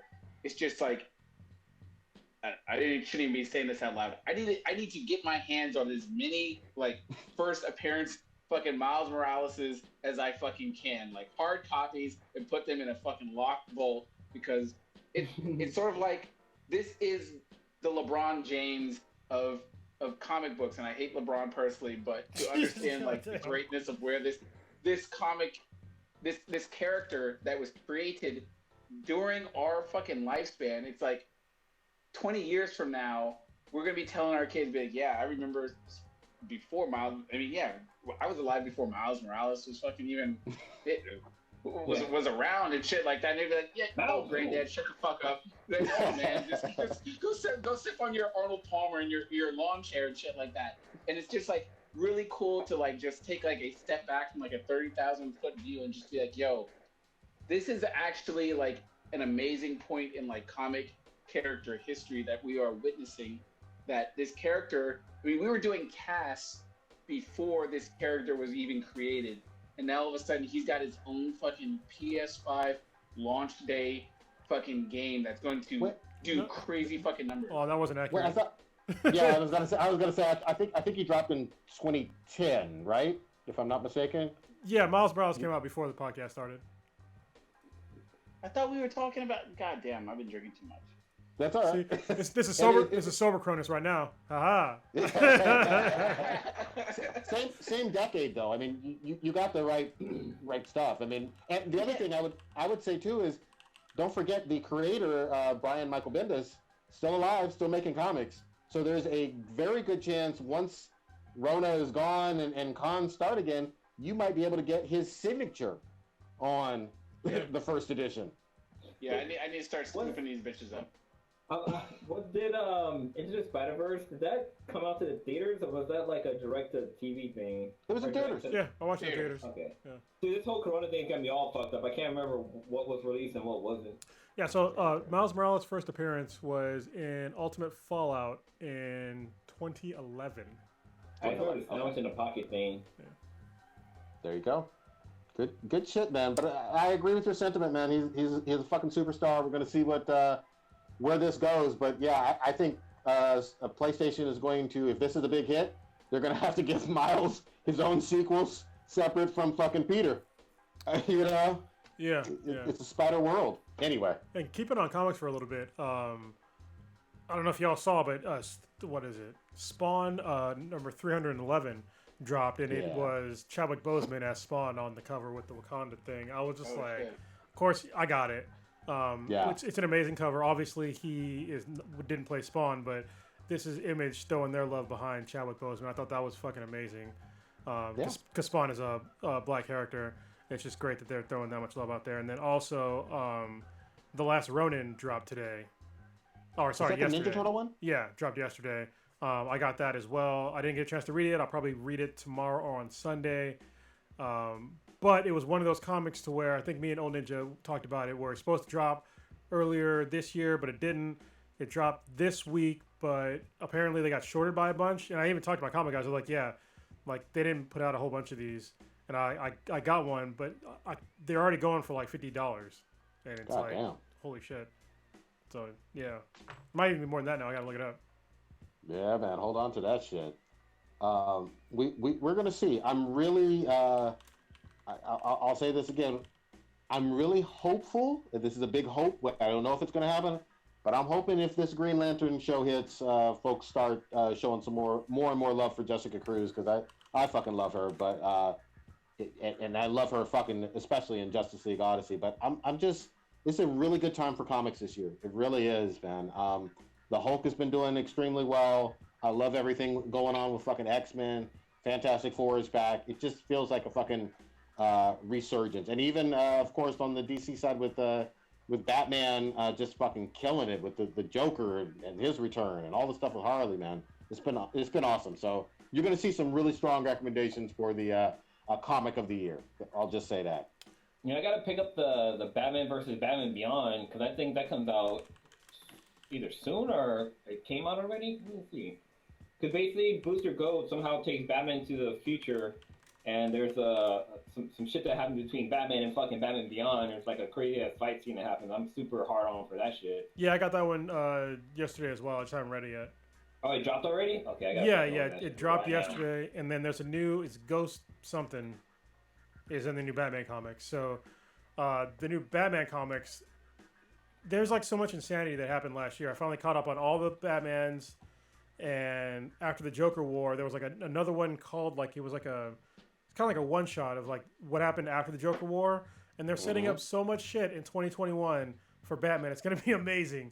Like seriously, we're gonna get what happened with Poison Ivy. We're gonna get what happened with Bane. We're gonna get what happened with I think the Penguin. You know, those are like some serious hard hitters are gonna come back with like serious storylines in 2021. I'm really looking forward to that. Can't wait, man. Oh, and then real quick shout out because there's a movie that just got announced. Obviously, no trailer and anything, but a comic that is near and dear to our fucking hearts, and we've discussed on here quite a bit. Kronos? This was you found this guy. Yes. You want to talk about the bloody awesomeness of Mr. Strode? Oh yes, the Legacy of Luther Strode, or the Strange Town of Luther Strode, or just Luther Strode, whatever you want to call it. Justin Jordan, his comic got picked up for a fucking movie. Nice. I'm like, holy shit. Yeah. Fucking shit. Well, I mean, I'm glad it got picked up by a movie, but it better be fucking violent, all right? It's got to be rated R or worse than that, because I need to see intestines hanging from fucking ceiling fans. All right, nothing less than that. It needs to be violent, uber violent, like The Boys violent. Mm-hmm. My favorite scene, every time I think about that book, that comic, did I buy or did I borrow it from you guys? I don't remember. Anyway, so my favorite scene is when there's a sniper in the next building across, and he fucking tried to snipe Luther Strode. Yeah. And he fucking took the fucking person and threw him at the fucking sniper and fucking killed the sniper with another fucking person. Yeah. That shit right there is like, how the fuck do you even do that? Like, that shit was fucking great. That's how great that fucking comic was. Yeah. And then also, like, go ahead. No, I was gonna say, and that one scene where like he goes to save the girl, and like just the aftermath, like just the fact that there was like a dude like hanging up in the ceiling just fucking bobbing. Yeah. And also, just shout out to, it's not even just Justin Jordan, it's Trad Moore, who's the artist. God, he's like one of my favorite artists of all time, and he did a fantastic job just illustrating this uber violence. And every time I tell somebody about the comic, they're like, "Dude, what? I gotta fucking read this." And like they'll read it and come back to me and be like, "That was the greatest fucking comic I ever fucking read." Like, holy shit, I want more. Yeah, dude, the comic blew me fucking away. I just love the way he fucking drew the blood on there, and the storyline had me fucking engaged. I can't wait. Yeah, we've said 4 or 5 years ago that this needed to become a movie or a series. So yeah, we're fucking getting our fucking wish, man. So I'm excited. So I mean, it's not much of a spoiler. So basically, it starts off with like this skinny kid who finds this workout fucking plan, and he does it, and basically becomes a goddamn fucking demigod, and like he can't fucking die. He's like super uber strong and shit like that, and like his fucking hair grows. He basically becomes a fucking Super Saiyan, basically. Dude, I can't fucking wait. Well, here's the hardcover that I have. Oh yeah. Of it. So it's Stickums, but it's good. But it's a great story. Yeah, that's a complete series, right? Yeah, it's the entire series in one hardcover book. So it's basically it's 3, because it comes in like 3 parts. So it's all 3 parts in this one book. And I also have the individual comics too. So hold on to them, man. You talk about something being worth a lot very soon. Yeah. Go ahead, Stitch.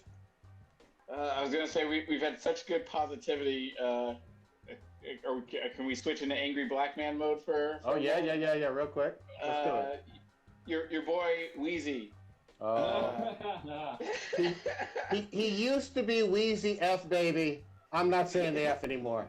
Yeah, I mean, here's the thing. Yeah, here's the thing. He came out. I think it was today. He had a picture with Trump. He's a Trump supporter now.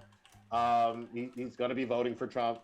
Everybody's free to do whatever the fuck they want, but he's getting clowned quite hard, quite vociferously, because I think it was primarily about tax cuts or whatever, and at the same time, we all realize and know the story of Birdman fucking you hard for like 20 years on money, like stealing money out of your fucking pocket for years and years and years. But yeah, he can do what he wants, but I don't think he's taken very seriously from a political standpoint where he's going to be influencing a whole lot of people, and I think he's kind of clownish. My personal thing is like, okay, and I said it before last week when we talked about 50, like, I understand, like, when you are a multi-millionaire entertainer, athlete, or whatever, you are in a completely different like tax bracket and stuff like that, in terms of like your personal interest, and be like, you know what, I make over fucking X amount of dollars. I'm more concerned about my money and everything. Well, we know what 50 Cent's priority is. Yeah, which that's well, no, fine. That's it. He basically he took back what he said about supporting Trump, and he's now supporting Biden because what's her name? What's the name of the white girl that he was dating for a little bit? Chelsea Handler. Yeah, Chelsea Handler came out and was like, hey, if you denounce fucking Trump, I'm gonna give you some of this pussy. And literally out later, he changed his mind. But anyway, go ahead. Sorry.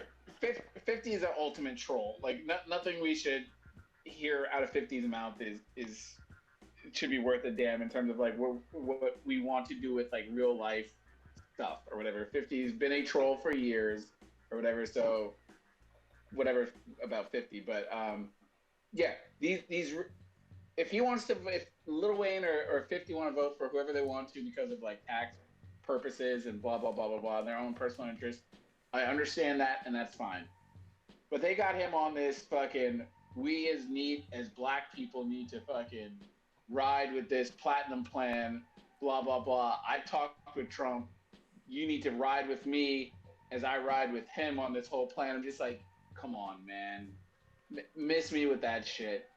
And they another fucking photo op where they, hey, you black people like rapper X or whatever, here's a photo of me, Mr. President, with rapper X, and he supports me, so you should support me. I'm just like, how simplistic is this fucking just pandering to like just like black America in general? It's just like thinking that, oh yeah, you have a black celebrity? Oh yeah, well I'm just gonna support him because he's a black celebrity. Oh, he wears Jordans or something? I wear Jordans too. So I'm down with you. Like, it's just like so fucking stupid, and it's embarrassing, and I feel bad, kind of, but it's like they should be smarter than this, but they aren't, and it's embarrassing. I'll say real quick. I was just gonna say, I did feel the exact same way 4 years ago. I didn't really like the Hillary saying I got hot sauce in my bag, and with Beyonce either. I thought that was very pandering too. Just full disclosure. But yeah, go ahead. Well, I was just gonna say, I wonder if they're buying these celebrities' endorsement just because they're kind of going for, like, I don't know. I mean, Ice Cube. I mean, yeah, he kind of was just working with Trump to try to do some black person thing, but like with 50 Cent and stuff like that, like I wonder if he's buying their support. I mean, at this day and age, you never fucking know. Well, that's technically illegal under that. I can't think of it. That's why he got in all that trouble with the whole Goya thing, with the president can't really endorse or promote with money or whatever like that. But it's like we're talking about like Lil Wayne and Ice Cube. Ice Cube owns a fucking basketball league or whatever.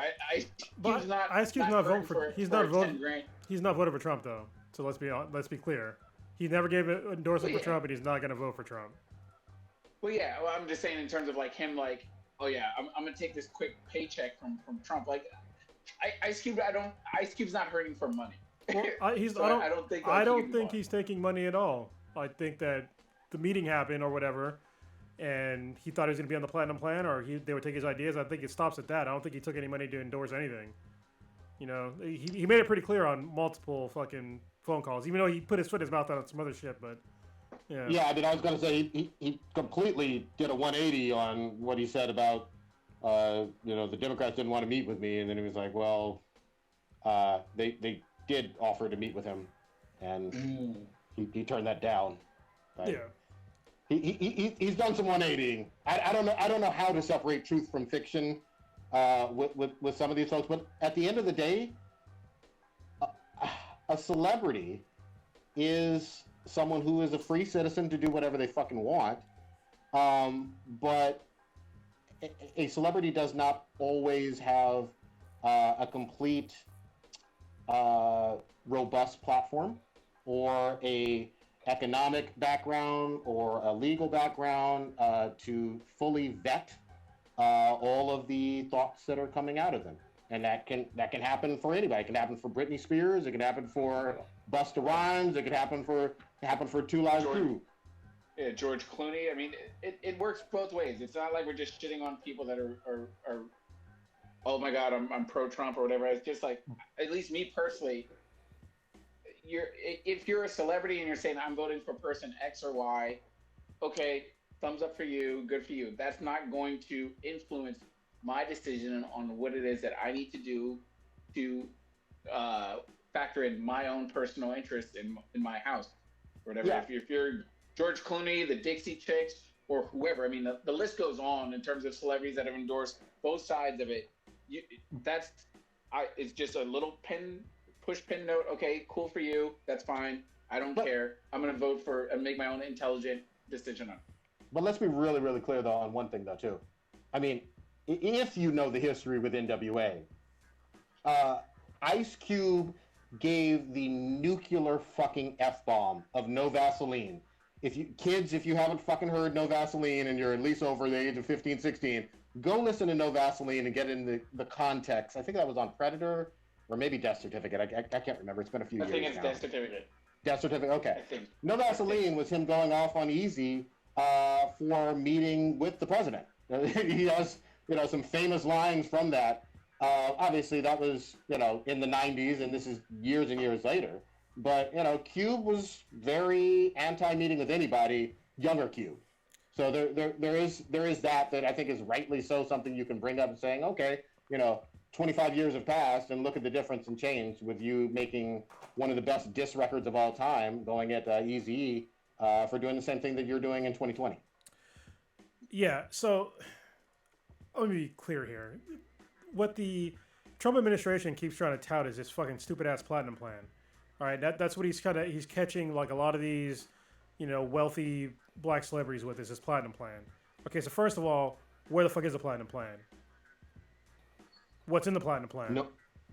Is it what the hell? Is it the healthcare plan like that? Because that shit doesn't fucking exist. It's got to be good because it's platinum. Yeah, it doesn't make so that alone has me like real skeptical on anything that the fuck they have to say about helping black people, because you haven't helped black people your whole presidency. If you want to say, oh well, I gave money to HBCUs, no the fuck you didn't. All you did was sign a fucking bill that said come back in 10 years instead of a year or two. Like that's not giving them any kind of extra fucking money. I did the fucking research. So get the fuck out with that bullshit. And then when he sits there and says that there's historical low black levels of unemployment, that's not fucking true either. Because the only time, what unemployment tracks? People that actually get unemployment. When they apply for it and they receive unemployment, it does not account for people that have left the employment pool altogether and are not receiving any benefits. In that fucking group are felons, which are still disproportionately black males in America.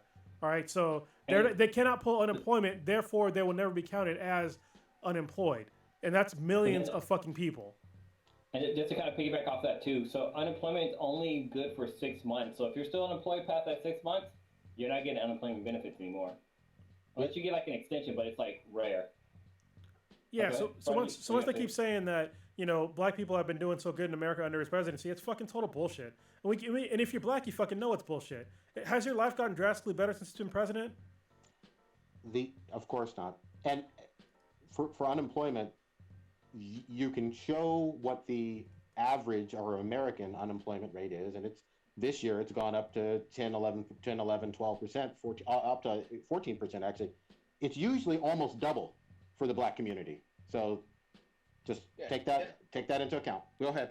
I did some research because we talked about it, how he always throws out this point, and especially a lot of his followers throughout this point is like, oh, he donated $500 million to HBCUs and blah, blah, blah, blah, blah. And they're like, Prodigy went to HBCU.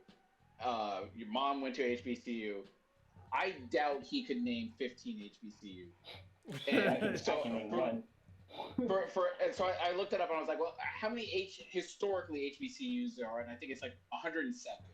So essentially that goes out to 5 million per HBCU or whatever. Just here's a $5 million check, and like I talked about originally, what is that money actually being used for? Well, that's not even the problem, man. It's the problem is that it's money that they were going to get anyway. It always gets fucking renewed.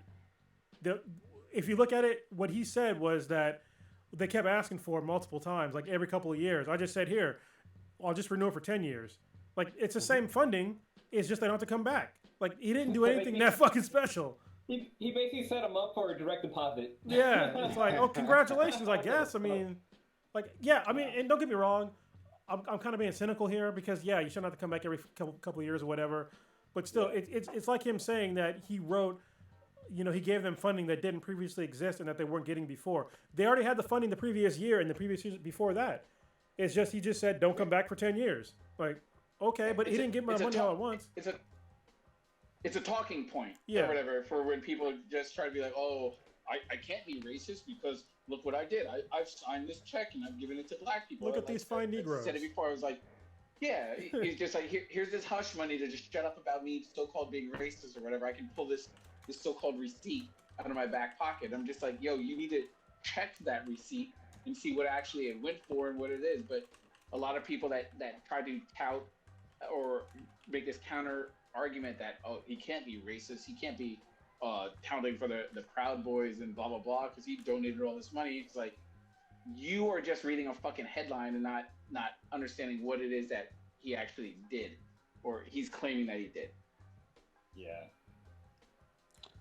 It is what it is, as he said. Yeah. You know, it truly is. We'll find out what.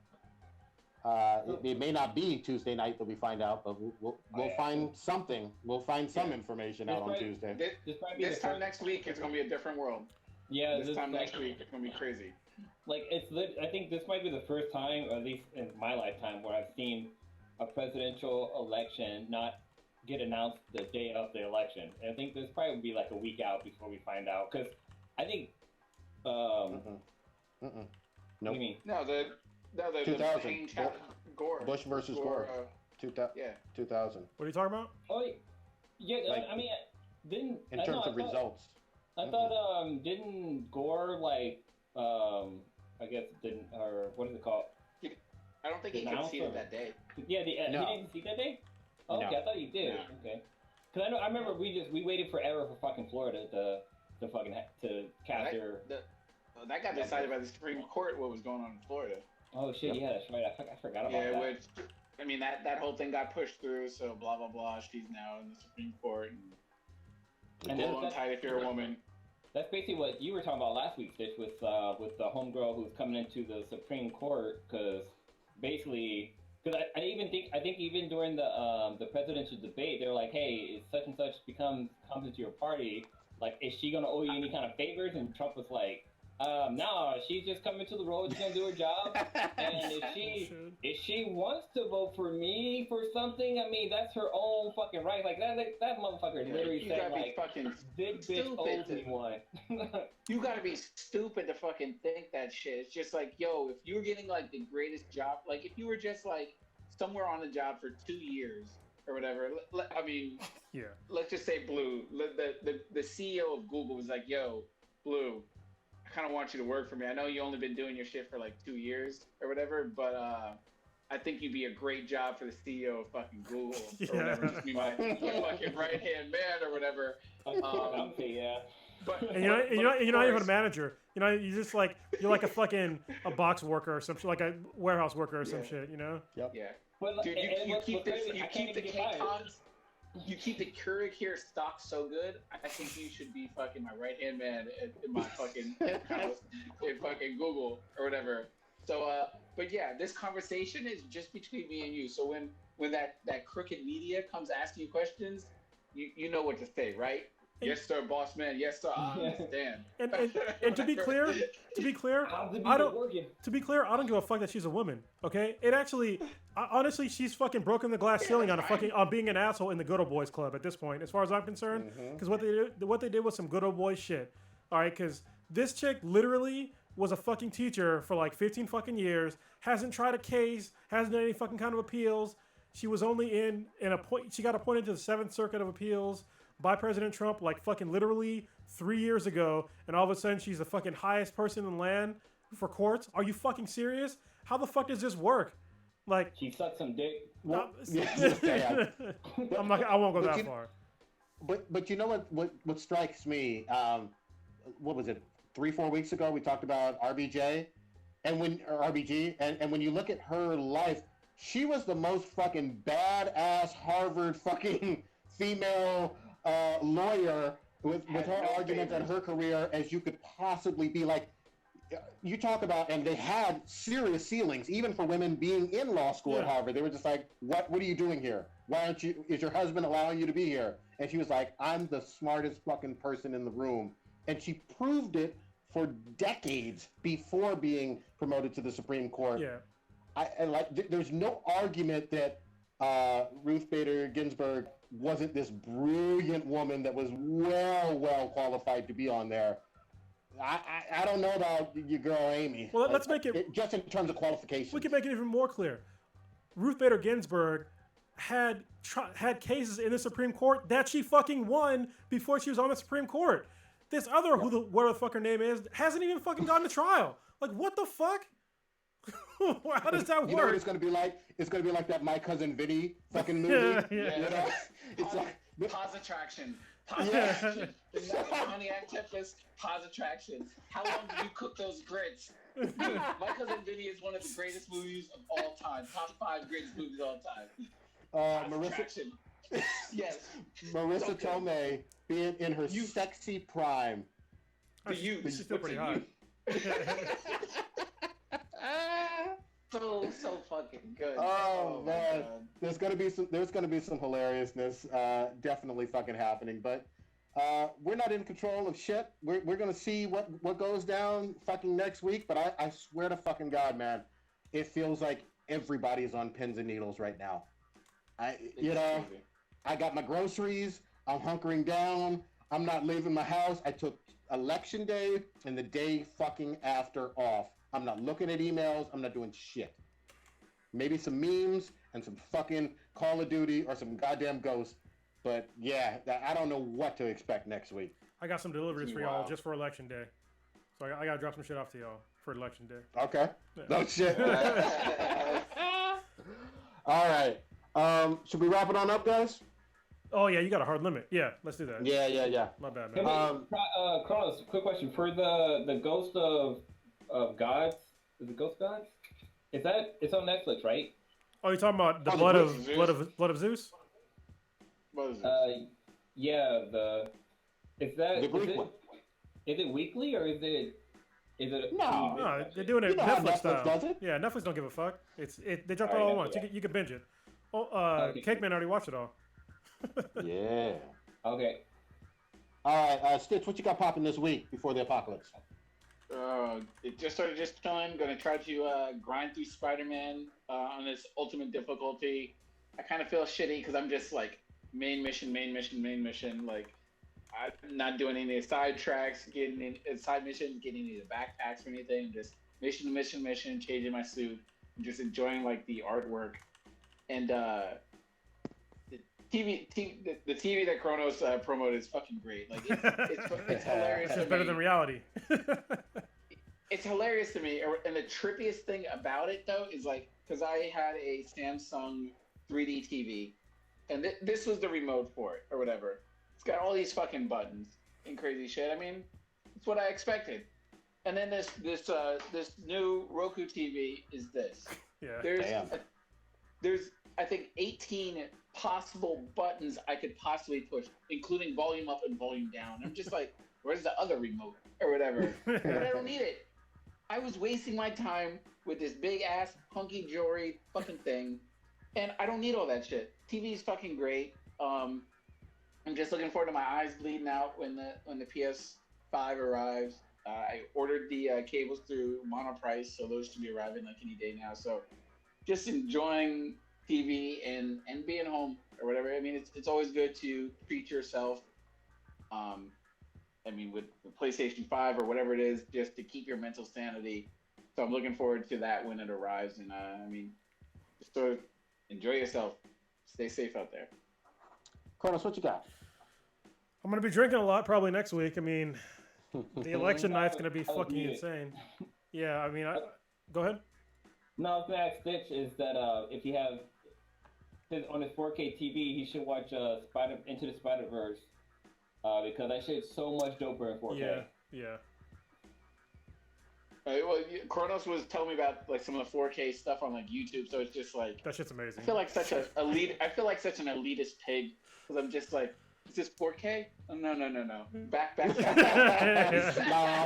I see a pixel. No, seriously, watch Into the Spider-Verse in 4K because it's so much fucking better than in normal fucking 1080. See, now I'm gonna have to look it up because I have it saved on Netflix. Okay, so on Netflix it does do the 4K thing? Yeah, it's in 4K on Netflix, but if you purchased it through Amazon, it's 4K on there as well. Okay, now do I need the fancy HDMI cable? Because I just have my old HDMI cables on it right now. My new ones haven't done it. I think the Roku should have Netflix pre-installed on there, right? Yeah, you can download it. So just download Netflix on your TV. Yeah. Okay, cool. And so I'll just push 4K. This button on it, and I'll be ready to go. All right, back to Kronos. Go ahead. Yeah, so I'm probably gonna be drinking a lot, probably too much on election night, because it's gonna be a shit show all around. No matter who the fuck wins, we all lose, y'all. It probably won't be as bad if Biden and Harris get elected, but it ain't gonna be great. So we're gonna get the madman out. That'll be great. Other than that, I don't know. I'm looking forward to playing games and drinking. Really, that's about it. Because America's all fucked up.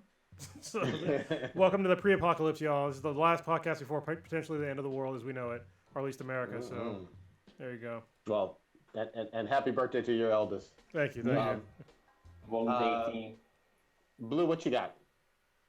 So if you're not from the Bay Area, like a couple of days ago, we had a fucking damn near hurricane level winds blowing through here. And like literally like the weekend before, I cleaned my backyard. My backyard was fucking it was beautiful. It was nice. Like it was like I could sell my house and somebody would walk in the backyard and be like, damn, this is a really good backyard. But now with I got so many fucking leaves and pine needles and tree branches and shit just floating around. I got to clean up this weekend.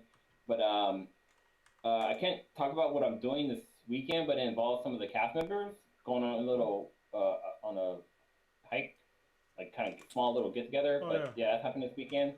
But next Wednesday, I might be doing the podcast maybe from the road. I might like call into the podcast to kind of chit chat. But next week is my grandmother's funeral. Oh man! And I was a little bit iffy about kind of going to it just because it's the day after the election.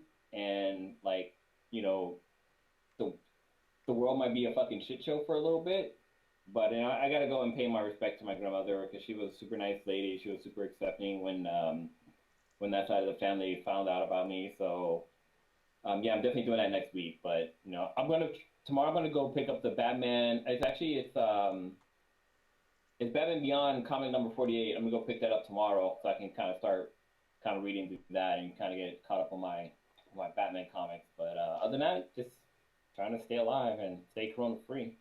Rest in power to your grandma. Was she the one that taught you about the sweet potato pies, or first? No. My mom taught me about sweet potato pies, but apparently my grandmother had her version of a recipe that everybody always talked about. So I heard it's better than Patty's pies, but fucking eat sweet potato pie is better than Patty pies. Those things.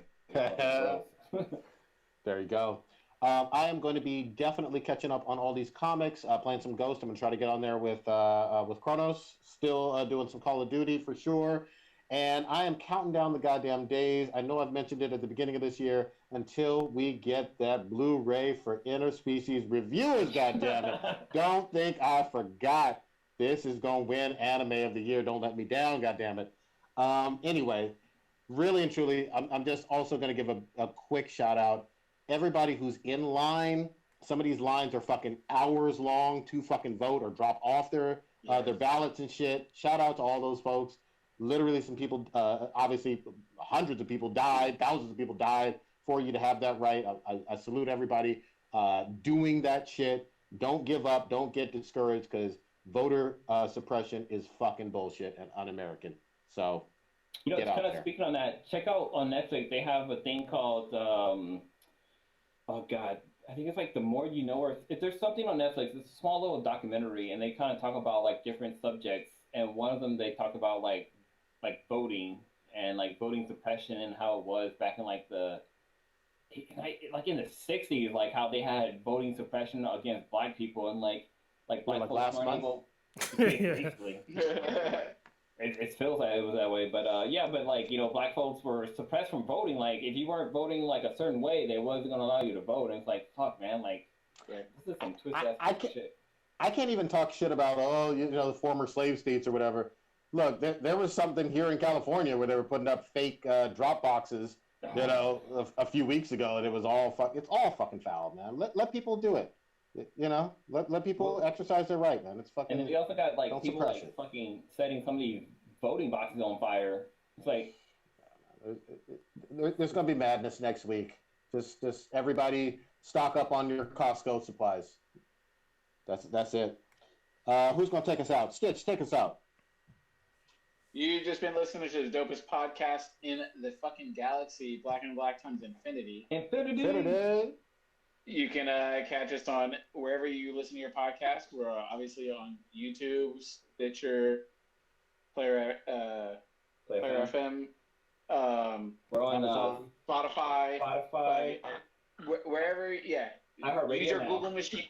Use your portable Google machine, and wherever it is that you get your podcast from, you can find us. So listen to us. If you like us, smash that like button, subscribe to us, and give us some feedback. Let us know how we can make the show better.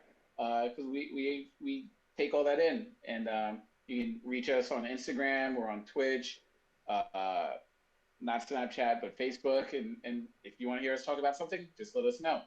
I think I covered everything, maybe. Yeah. You didn't tell people to buy the Interspecies Reviewers DVD. I will tell them fuck the Los Angeles Dodgers. Oh, I love it. Get into that. Nah, save it. About the site. So you can check us out at benhatproduction.com/bsmbti if you want to learn more about the crew and the shit that we're up to. I gotta update the website, but yeah, it's still live. Been updated for a while. Yeah, it's been updated for a while, but we're still us. I think to update my information because I think mine is still gibberish. Yeah. Good shit, y'all. Hold on to your butts.